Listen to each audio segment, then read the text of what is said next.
तलबा, आज हम उर्दू पढ़ेंगे जमाते शशुम।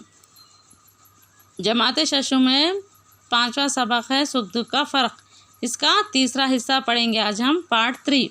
इसी तरह चरवाहा क्या कर रहे थे, राजा के घर में ऐश आराम की ज़िंदगी गुजारने लगे। गुजारते गुजारते बरसात का मौसम आ गया। बरसात का मौसम शुरू होने के बाद राजा क्या करे, एक दिन चरवाहे को किसी गाँव को काम से भेजना चाह रहे थे। तो तब चरवाहा क्या जवाब देते देखेंगे तीसरे हिस्से में।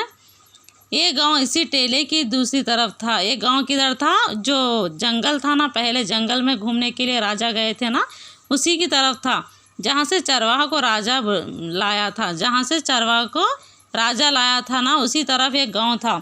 1 घंटे के बाद राजा के आदमियों ने आकर उससे खबर दी। 1 घंटे के बाद क्या करे, राजा के जो नौकर रहते ना दूसरे, उस आदमियों ने दरबार आके उस शख्स के, कौन से शख्स जो नौकर बना के लाए थे ना चरवाहा को, उससे कह रहे, उससे खबर दी कि चरवाहा वहाँ जाने के लिए तैयार नहीं है। चरवाहा क्या करे, उस गांव को जाने के लिए तैयार नहीं, यानी राजा की बात को नहीं माना और आपसे माफ़ी चाहता है। क्या बोल रहा चरवाहा, जाके बोलो मैं आप राजा से माफ़ी चाहता हूँ, मैं उस गाँव को नहीं जाना चाहता हूँ, बल्कि बोल रहे। राजा को बहुत गुस्सा आया। राजा को क्या आया, बहुत ही गुस्सा आया।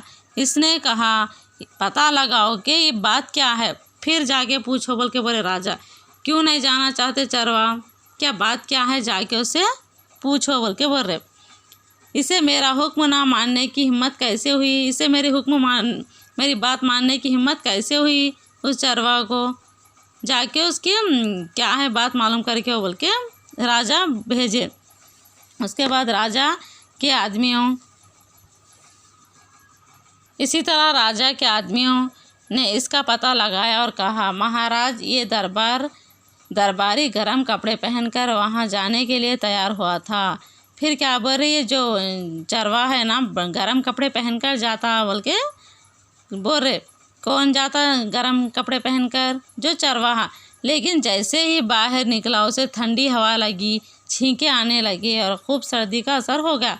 उस शख्स को क्या हुआ, जब गर्म कपड़े पहनकर बाहर जा रहा था, यहाँ पे तस्वीर में देखो, बाहर की ठंडी हवा लगने लगी, छींके आने लगी और खूब सर्दी का असर हो गया। अब इससे उठा भी नहीं जाता, इसीलिए इसने बड़े अदब से माफ़ी मांग ली। अब मेरे जाने लिए मुझे उस गांव को जाना नहीं हो रहा, बल्कि माफ़ी मांग ली। कौन, चरवाहा। किससे, राजा से। राजा ने फ़ौरन अपने राजवेद को इसके इलाज के लिए भेजा और वज़ीर को बुलाकर कहा आज मैं फिर एक मर्तबा तुम्हारी बात का ख़ायल हुआ। तुम जैसे वज़ीर पर मुझे फ़ख्र है, तुमने सच कहा था। फिर उस वज़ीर को बुलाए, कौन से, जो अपने पहले थे ना अपने पास वज़ीर, उसको बुलाकर क्या बोल रहे, मैं आपकी बात को मानता हूँ, आप बहुत ही अच्छे वज़ीर है, मैं आपके ऊपर फ़ख्र करता हूँ, मेरे बहुत ही अच्छे वज़ीर है। क्योंकि जब बोले थे ना चरवाहा को, जो इंसान जिस आदि का आदी हो जाता, उसी आदत रहती इंसान को, उसी का आदी हो जाता है। वो इंसान को जहाँ पे ठंडी हवा में समंदर के नोकीले पत्थर पर सोने की आदत थी चरवाहा को, अब महल में आने के बाद उसको ये हो गया। इसलिए बोल के राजा बहुत ही गुस्सा करने लगे और वज़ीर को बहुत ही पसंद करने लगे। इंसान जिस हालत में रहता है उसी का आदी हो जाता है, वो इंसान जिस हालत में रहता है उसी का आदी हो जाता है। इसी तरह राजा इस वज़ीर को बहुत ही पसंद करने लगे, पहले वज़ीर, क्योंकि जो वज़ीर को जो भी बातें पूछे, जो भी काम बोले, वो काम पूरा करता था। लेकिन ये अपने घर को जो लाए थे ना, किसको, चरवाहा को, वो बहुत ही घर में रहकर ये हो गया था, काम नहीं सुन रहे, राजा का काम नहीं सुन रहे, गरम कपड़े पहन कर ही बाहर निकलते। इसी तरह क्या करें उन्होंने, वज़ीर बोले जो इंसान जिस आदत का हो जाता वही उसकी ज़िंदगी है, इसलिए इंसान की जिस हालत में रहता है उसका आदी हो जाता है, बल्कि वज़ीर बोल रहे। वज़ीर की बात को सुनकर बहुत ही शाबाश दिए, कौन, राजा, बहुत ही शाबाश है और मेरे वज़ीर बहुत ही अच्छा है, मैं वज़ीर की बात मानना चाहिए था, इस शख्स को घर नहीं लाना चाहिए थे, बल्कि वज़ीर क्या करें, राजा क्या करें, बहुत ही उस शख्स के ऊपर गुस्सा करने लगे और अपने वज़ीर के ऊपर बहुत ही फ़ख्र से बहुत ही अच्छे वज़ीर है बल्कि तारीफ़ करने लगे। इसी तरह जो इंसान को जिस हालत में रहना चाहिए, जिसकी आदत है, उसी इंसान वही कामों में मशगूल होते। जैसे चरवाहा था, एक बकरियों जानवरों को चराने वाला, समंदर के किनारे ठंडी हवा में नोकीले पत्थर पर रहता था हमेशा, राजा उसके ऊपर रहम करके दरबार में बुला के उसको सही सलामती से घर में रखे। फिर जब राजा की बात सुनने को कहे तो बात नहीं सुना।